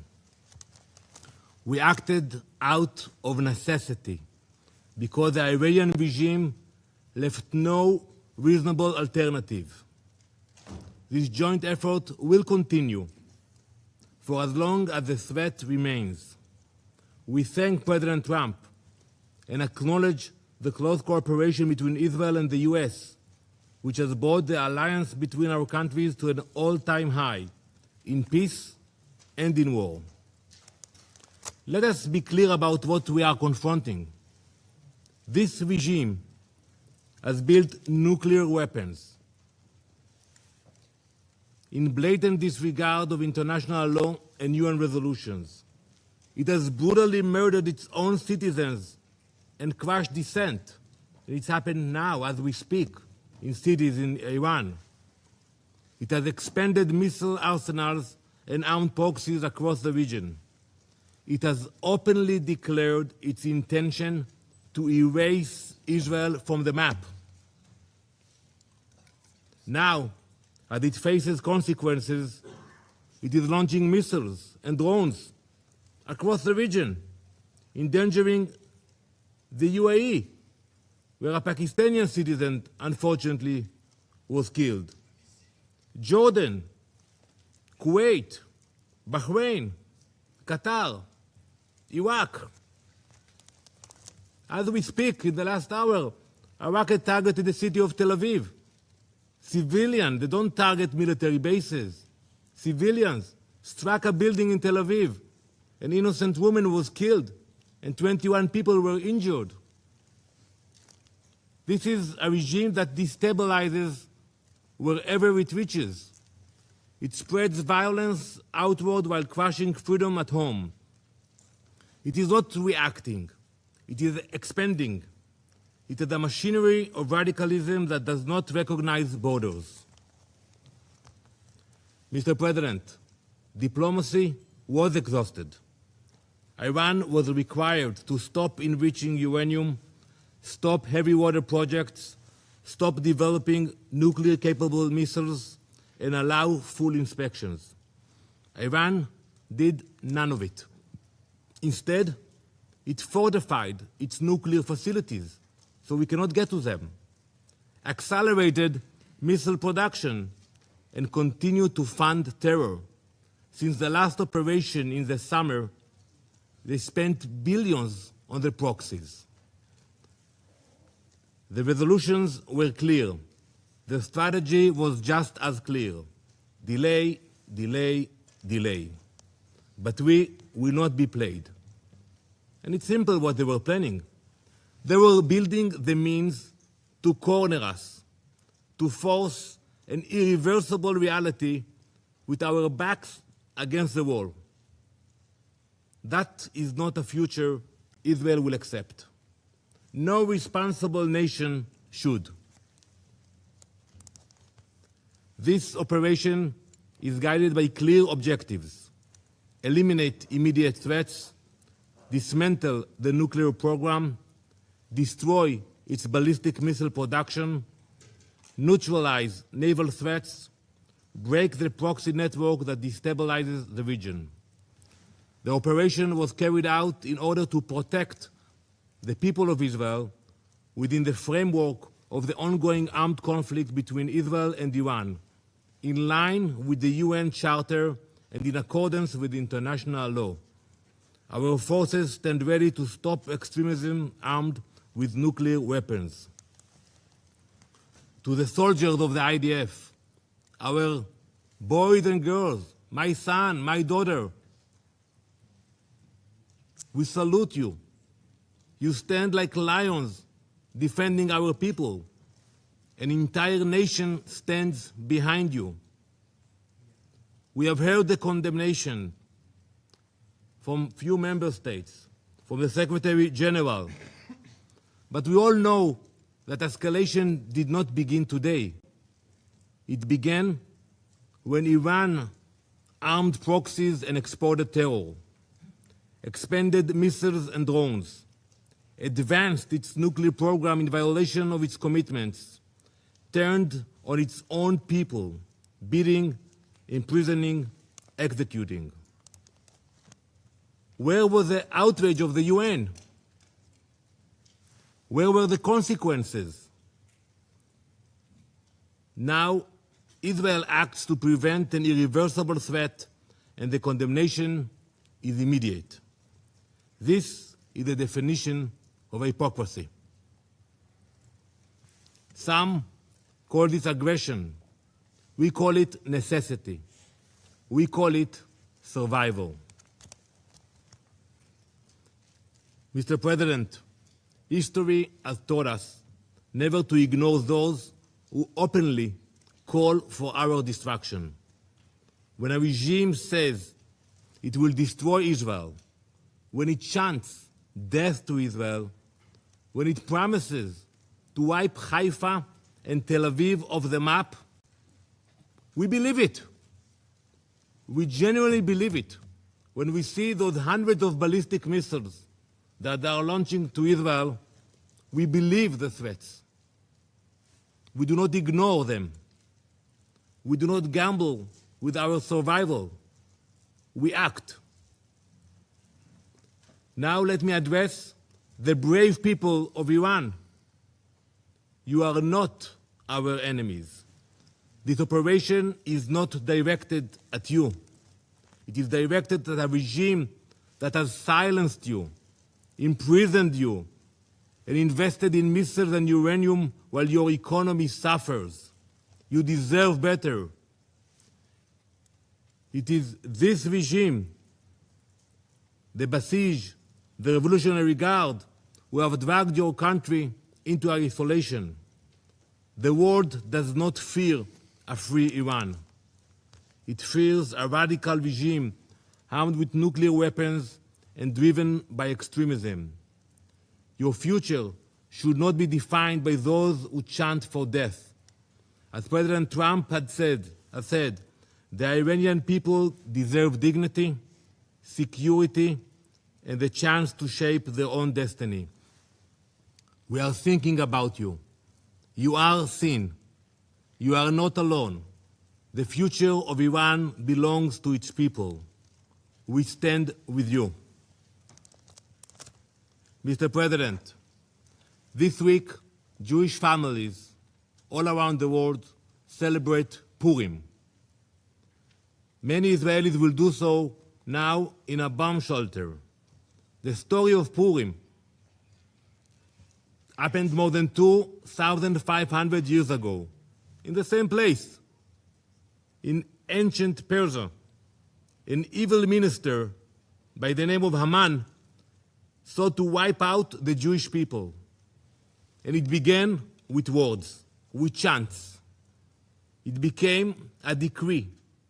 It could have become a genocide. But Queen Esther refused to remain silent. She stepped forward. She spoke up. She acted before it was too late. That is the lesson we learned. It is not only an ancient lesson, it is a modern one. Last week, I stood at the gates of Auschwitz with dozens of UN ambassadors. We stood in a place that shows what happens when radicalism and extremism grows and no one stops it in time. Before the Holocaust, some leaders, serious leaders, believed that they could calm aggression with concessions. They were completely wrong. Giving in did not stop evil. It strengthened it. Winston Churchill understood what Queen Esther understood long before him. When destruction is declared, and weapons are being prepared and assembled, leaders must act, not later, now. Today, President Trump and Prime Minister Netanyahu understand that same lesson. For decades, the Iranian regime has built missiles, enriched uranium, armed proxies, and spread terror far beyond its borders. This regime is not only Israel's enemy. It is an enemy of stability, an enemy of every peace-loving nation. In this joint operation, Israel and the US are acting together, not because we see conflict, because we refuse to ignore declared destruction. We are stopping extremism before it becomes unstoppable. We will ensure that no radical regime armed with nuclear weapons and ballistic missiles can threaten our people or the entire world. Thank you, Mr. President. I thank the representative of Israel for the statement. I will now give the floor to His Excellency Mr. Majed A. Abdulaziz, Permanent Observer of the League of Arab States to the United Nations. Shukran. Thank you, Mr. President. I thank the Presidency for convening this emergency session today. I also extend my thanks to the Secretary General for his powerful and comprehensive briefing. The Security Council convenes today at a pivotal moment in the history of the United Nations, a moment that unfortunately represents a glaring failure of the multilateral international system, a failure the League of Arab States has long warned against. Regrettably, it is a moment in which the Arab-Israeli conflict has expanded into a full-scale regional war, through which Israel seeks, through this escalation, to evade ending its occupation of Palestinian territories, to prevent the establishment of an independent Palestinian state, and to obstruct Palestine's admission to the UN in implementation of the two-state solution and the core principles of international legitimacy. Israel has done so by expanding the scope of its brutal military aggression against the Palestinian people in Gaza and the West Bank, by intensifying its efforts to annex the West Bank, and through repeated military attacks on Syria, Lebanon, Yemen, and Iran, all in a misguided attempt that is categorically rejected both regionally and internationally to impose Israel's hegemony on the Middle East by using military means. Even if it is at the expense of the member states of the League of Arab States and at the expense of the suffering of their peoples under Israeli policies and attacks aimed at imposing the law of force instead of the force of law. At the Council's previous meeting on this item last week, the Foreign Minister of Israel, the occupying power, made extremist religious assertions, thus offering clear evidence of the arrogance of Israel, which seeks to impose its own extremist religious interpretation on the word, claiming that all Palestinian land, including the West Bank, which cannot be annexed under President Trump's plan and under Security Council's Resolution 2803, all this Palestinian land has belonged to Israel for thousands of years. Such claims reflect an unmistakable contempt for the legal, historical, and foundational principles upon which international legitimacy have been built in this Council and in this organization.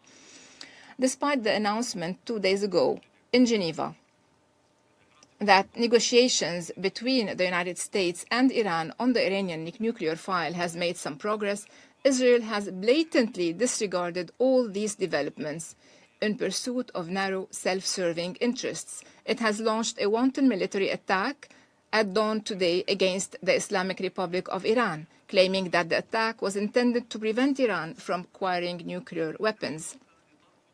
At the same time, Israel itself refuses to join the Nuclear Non-Proliferation Treaty.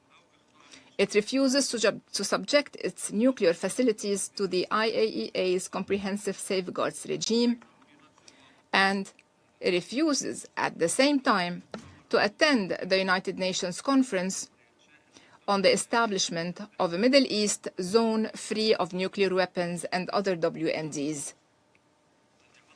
That conference, held for the 7th consecutive year at the United Nations last November, with the active participation of the Islamic Republic of Iran in all its sessions, and with the continued boycott of Israel and one permanent member of this council. This Israeli boycott of this important conference is clear, although the conference seeks to achieve the same goal, which is to eliminate the ambiguous nuclear capabilities, both Israeli and Iranian.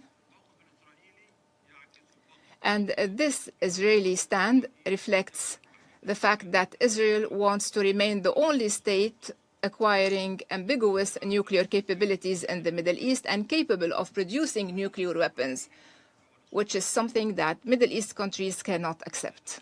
Mr. President, despite all the above, the clear escalation among all parties amounts to a cowardly and unjustified military assault by the Islamic Republic of Iran on several Arab states that are members of the League of Arab States. This escalation threatens to widen the scope of the military conflict and risks igniting a full-scale regional war. The General Secretariat of the League of Arab States have issued an official statement from which I quote: "The General Secretariat of the League of Arab States strongly condemns the Iranian attacks on the State of Qatar, the Kingdom of Bahrain, the State of Kuwait, the United Arab Emirates, and the Hashemite Kingdom of Jordan." And I add the Kingdom of Saudi Arabia, Syria, and Lebanon. These missile attacks constitute a blatant violation of the sovereignty of states that advocate for peace and have worked to advance stability and did not participate in the war. The General Secretariat expresses full solidarity with these Arab states in confronting these attacks and affirms its support for any measures they take to defend themselves and to protect their populations. The Secretariat stresses that Arab states have taken clear positions regarding the Iranian crisis by rejecting military action against Tehran. Several Arab states exerted tremendous efforts to further mediation and to prevent the escalation we are witnessing today. The General Secretariat is deeply concerned by the grave dangers posed by the current situation in the region. It calls upon all influential parties in the international community to act immediately to de-escalate as quickly as possible, to prevent the expansion of regional instability and violence, and return immediately to dialogue. End of quote. In conclusion, Mr. President, the League of Arab States joins the Secretary General of the United Nations in urging all states to respect their obligations under international law, including the UN Charter, which clearly prohibits the threat or use of force against the territorial integrity or political independence of any state, and prohibits any use of force inconsistent with the purposes and principles of the United Nations, especially when it involves attacking nuclear facilities, which could have catastrophic consequences for entire populations. The League also joins the United Nations in calling for an immediate cessation of hostilities and de-escalation to prevent a wider regional conflict that would have dire repercussions for regional stability in the Middle East. From this standpoint, the League of Arab States urges the Security Council, particularly with the United States assuming the Council's presidency beginning tomorrow, to lead the collective security regime, to immediately halt military operations, and to return to negotiations on all tracks, inspired by the positive momentum generated by last week's Board of Peace meeting and by the role of President Trump in advancing global peace, and in full respect for the established mechanisms of the multilateral international system, far from any geopolitical confrontations that will only prevent us from achieving global peace. Thank you, President. I thank His Excellency Mr. Abdulaziz for the statement. The representative of the United States has asked for the floor to make a further statement. Yeah, thank you, Mr. President. I wish to exercise my right of reply to the so-called representative of the Iranian regime. The United States strongly rejects this ridiculous and frankly farcical assertion that U.S. actions are inconsistent with international law. For 47 years, the Iranian regime has chanted, quote, "Death to America," at every turn, at every opening of its parliament. It has sought to eradicate the state of Israel. It has waged an unending campaign of bloodshed and mass murder. It is responsible for a series of unprovoked armed attacks targeting the United States and Israel, violations of the UN Charter, and threats to international peace and security across the Middle East. It has even attempted to assassinate the U.S. president, President Trump. It has done so not only directly, but through its proxies, seeking to hide and mask its bad actions while publicly claiming to be a victim. Iran's menacing activities directly endanger the United States, our troops, our bases overseas, our partners, our allies around the world. The United States has made every effort to negotiate a peaceful resolution of this conflict with Iran. But Iran has failed to take that opportunity. So in close coordination with the government of Israel, the United States has taken lawful actions to address these threats in line with Article 51 of the Charter of the United Nations. And Mr. President, I'll just say on a final note, you know who is not complaining tonight? You know who is not citing the vagaries of international law? You know who is celebrating in the streets around the world? The Iranian people. Mr. President, maybe, perhaps just maybe, they will finally be free. I thank you. I thank the representative of the United States for the statement. The representative of Bahrain has also asked for the floor to make a further statement. I give them the floor. Thank you, Mr. President. I apologize for taking the floor once again. I would like to reread a paragraph from the statement of the GCC countries, Jordan and Syria.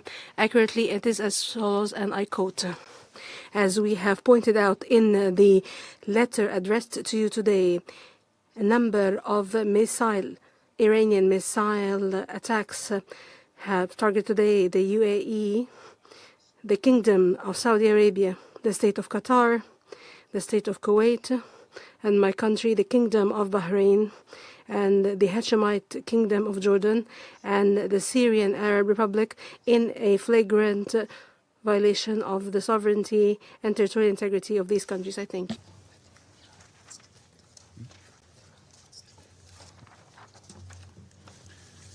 I thank the representative of Bahrain for the statement.